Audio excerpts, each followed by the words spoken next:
Hey everyone, listen to this Bloomberg News article that's being presented in the Financial Post today, June the 5th, 2017. Headline, Polaz to the rescue.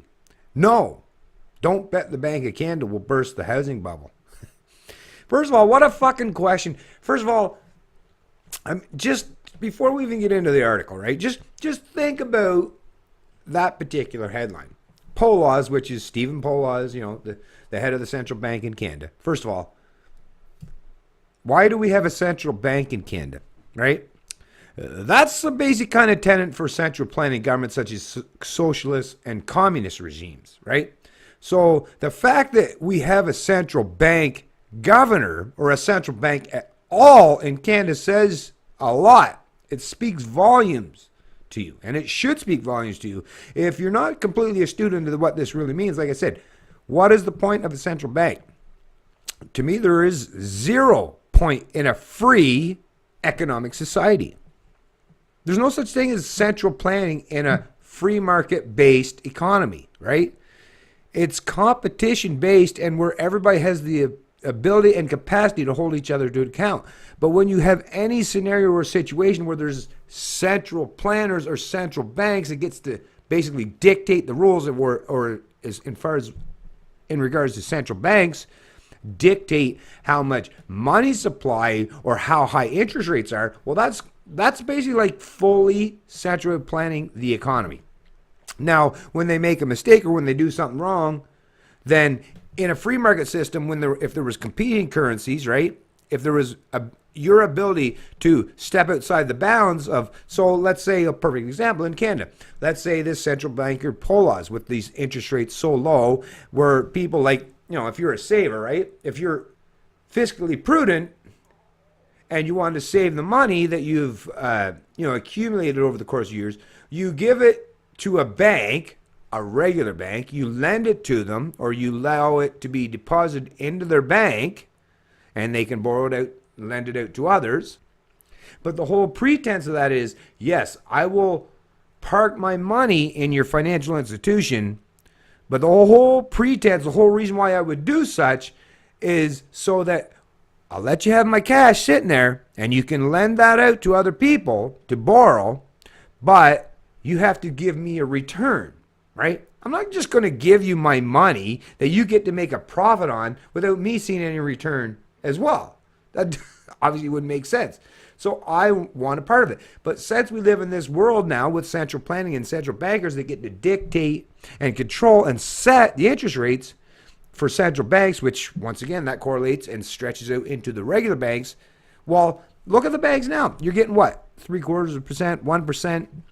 Even if you're up to 1.5% in some banks or something, a few of those small institutions, or even if you're at 2%, if your annual inflation rate is that or higher, so let's say the inflation rate, what they were saying in Canada for last year was, or what their suggestion would be for this year, let's say it's 3.7% as they're pretending or putting forth.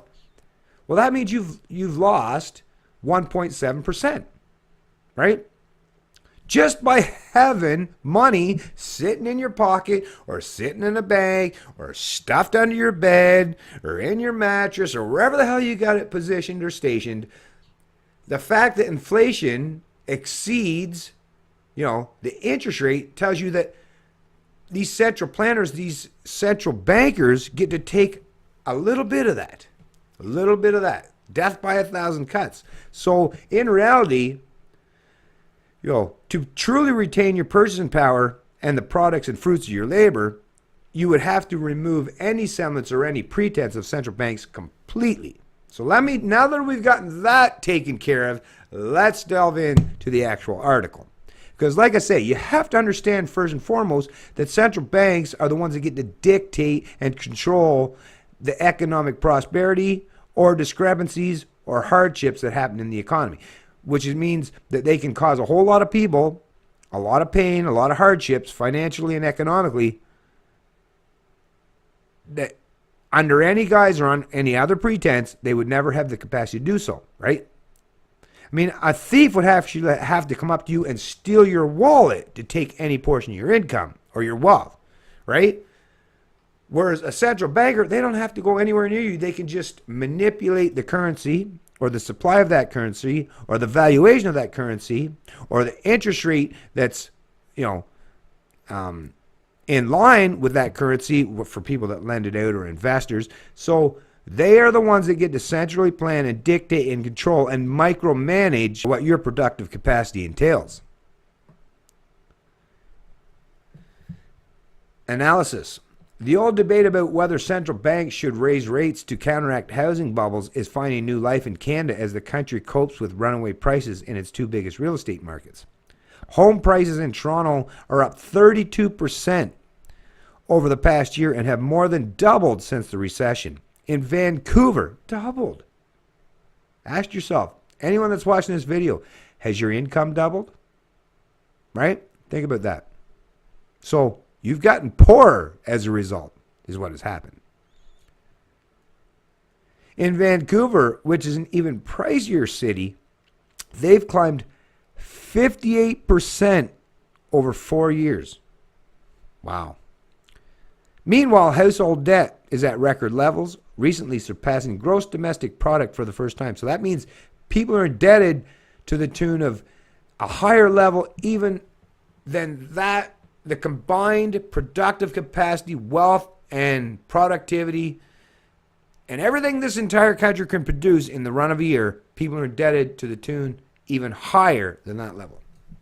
That alone should be a pretty disturbing revelation. That one fact alone should be enough to have people up in arms and outrage. But because the political propagandists and the narrative makers are pretty good at stroking your ego or telling you things in a way that keep you subdued and docile and conformist, right? They're very good at their job. They're great snake oil salesmen. Because I'm looking out on the Canadian landscape, it's like, well, you're taking that salesmanship and you're run with it and you're swallowing it hook, line, and sinker. So that part of it, that the onus is on you, Canada, or those of you that are falling for this kind of nonsense, right? Lawmakers at every level have tried with a succession of tailored policies to engineer a slowdown, but have fallen short of achieving their desired effect. Central planners cannot micromanage and dictate the economy in the way that some people have. People have put way too much faith in central planners. And I mean, at some stage of the game, you're going to, if you haven't realized it by now, eventually that's going to come to terms and you will realize that, yeah, that was really, really, what a stupid concept or what a foolish belief that some people really have the capacity and capability to override or overrule what millions of people do on their, with their economic incomes or wealth or even any kind of decision, whether it's social or economic based, as if central planners really have that ability, right? I mean, if we lived in a world where they truly had that ability and that capacity, well then, we'd be living in a full-on globalized socialist or communist state. That's not going to happen. There's a lot of people that want to bring us there, and they have a lot of power, they have a lot of resources, and they have a lot of rhetoric to put forth and back the kind of narratives or the presentations they're trying to put forth. But like I said, free people, just instincts alone is going to override and overrule all this bullshit. Why anyone would believe that central planners have as much power as they do? Well, I mean, they have a fair amount of power, but only over certain segments of the population. So you got to understand, yes, in large groups, people can be very dumb. But even one individual, think about it, even one individual has the capacity, a very smart, a very intelligent, a very astute individual can override and cause major negative consequences and ramifications for even gigantic groups if they know what they're doing.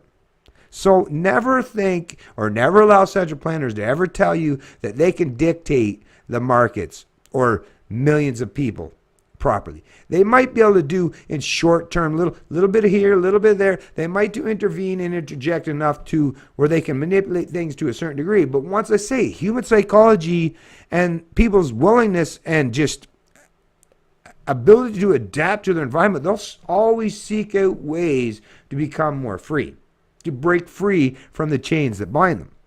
To believe that all humans are going to, at some point in time, just give up and relent to the central planners and the control freaks and the sociopaths and never want to hold themselves to a higher standard or to break free, like I say, from these chains, from these central planning binds that control and attempt to micromanage their life. If you believe that people are really completely subjective to a small group of central planners that keep constantly being proven to be quite inept and not even very well adept at change. These are people that, like I say, they rely on the pretense of a controlled environment.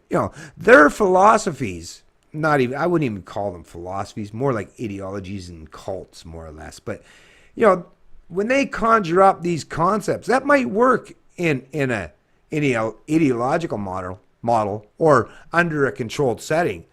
But when you try to adapt that in the real world and make it work, show me one time in history where that's actually happened for any extended period of time where people didn't at least stand up and revolt and completely wipe it out and change things, right? Show me one time where it stayed that way. Well, we'd be living in a world much different than we are if it was always that way and things never changed, right? So, I mean, come on. Anyways, yeah. I'm not going to read the rest of this article. Quite frankly, I'm tired of dealing with a lot of this central bank bullshit. I mean, it's a horse that's been fucking beaten so many times, right? Of course, there should never be any pretense or conceptual reality where central planners dictate and control what your economic prosperity or what your wealth or what your income is worth or what your labor is worth. Competition and your ability to be able to negotiate at every stage and every level and every aspect of your economic decisions throughout your life, you should have the ability as an individual that's free, a free human being, you should have the ability and the capacity to be able to set and decide your own standards. Whereas central bankers say, we'll do that all for you, don't worry about it. We'll tell you how much you're worth, and we'll set a precedent that will dictate what your worth is going to be, not just now, but even off into the future. Of course we have to push back against that.